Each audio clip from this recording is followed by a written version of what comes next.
All right, let's get right into it. There's a question that's really shaking up an entire profession right now. Is generative AI going to be the end of competitive intelligence as we know it?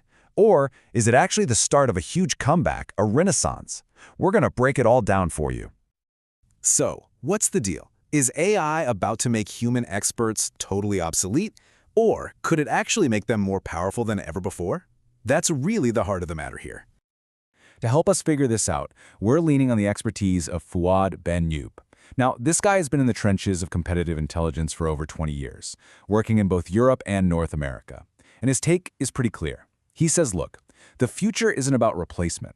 It's about a really powerful new team-up between humans and machines. Okay, first things first, let's talk about what's called the AI paradox. Here's the thing. To really get what AI is doing to this field, you've got to understand that the profession was already having a bit of an identity crisis, This has been going on for years.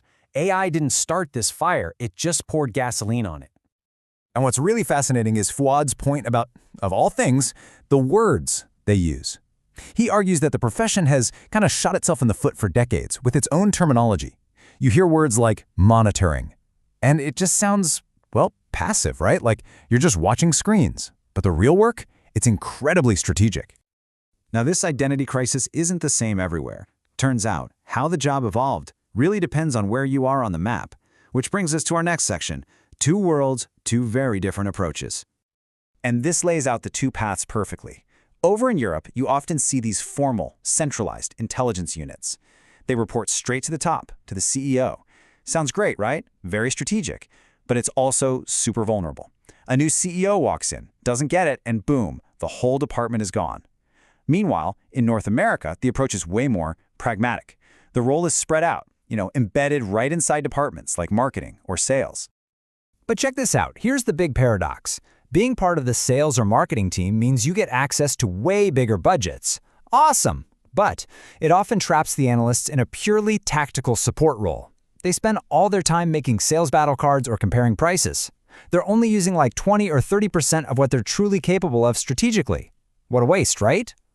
So you've got a job title that holds you back and a structure that traps you. Where do you possibly go from there? Well, that's what Section 3 is all about, the new role of the specialist, and how we get to that renaissance we talked about. All right, step one is basically a declaration of independence. It's time to completely banish those passive titles like monitor. The new identity has to be active, it has to be strategic. We're talking competitive specialist or competitive strategist. And trust me, this isn't just about changing your email signature, it's about a complete and total shift in how you think about the job. So what exactly makes this new role AI-proof? It all comes down to the skills that are uniquely human. Forget about collecting data. AI's got that covered now. The real value, the secret sauce, is in things like communication and influence. It's about solving those really messy, complex problems by connecting dots nobody else sees. And it's about using emotional intelligence to build relationships and bridges all across the company. And there's a really simple but super powerful framework to put these skills into action. It's called what, so what, now what. Think about it. The what is just the raw data. AI is amazing at that part. But the human specialist is the one who has to answer the really important next questions. So what? As in, why should we care about this? And then, now what? Okay, what are we actually going to do about it? That last part, that's what creates that wow moment that makes executives sit up and listen. And really, this brings us right back to the whole idea of a renaissance. The value of this job has completely shifted. It's not about who can hoard the most information anymore. No way. It's about who can take that information and use it to actually influence big decisions and push the entire business forward. Okay, so the new role is clear. It's about strategy, it's about influence, but how do you actually use these new AI tools without the whole thing blowing up in your face? Let's get practical. Section 4, Mastering the Machine. Let's be real. Using these incredibly powerful tools without any guardrails is just asking for trouble. The three biggest dangers are: 1. Employees accidentally leaking sensitive company secrets into public AI models. 2. The now infamous AI hallucinations, where the tool just makes stuff up and presents it as fact. And 3. The absolute nosedive your credibility takes when you're the one who presents that fake information. And this is not some abstract fear.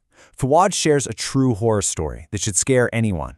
A huge consulting firm sold a report to the Australian government for something like $400,000, and it turned out to be packed with completely fabricated nonsense generated by an AI.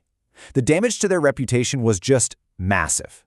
And that exact same thing can happen inside your company. So how do you stop that from happening to you? It comes down to a few golden rules. Rule number 1, never ever trust the AI output 100%. You have to verify everything. Rule 2, for every single piece of information it gives you, you must demand a source. If it can't give you a source, you can't use it, period. And rule 3, for anything that's really important, you have to triangulate. That means confirming it with multiple, independent, preferably human sources. All right. We've talked about the identity crisis. We've defined the new strategic role. We've laid out the rules for taming the AI. So now it's time to go back to that very first question and deliver the final verdict. And it is the Renaissance. And here's the absolute crucial takeaway. Yes, a job is ending. The old school role of the monitor, the person who just collects info, filters it, and sends out a newsletter, that job is over. It's done. It's being automated into oblivion as we speak. But for the person who steps up and embraces that new role, the strategist, the influencer, the problem solver, who uses AI as a superpowered assistant but still relies on their own brain to find the real insight. For that person, this is not the end. It is the very beginning of a golden age. It's a true renaissance for the profession. So really, it all comes down to this choice. A choice that everyone in this field has to make right now. AI has basically drawn a line in the sand. So I'll leave you with one final question. Are you a monitor or are you a strategist? Because the future, it really only has room for one of them.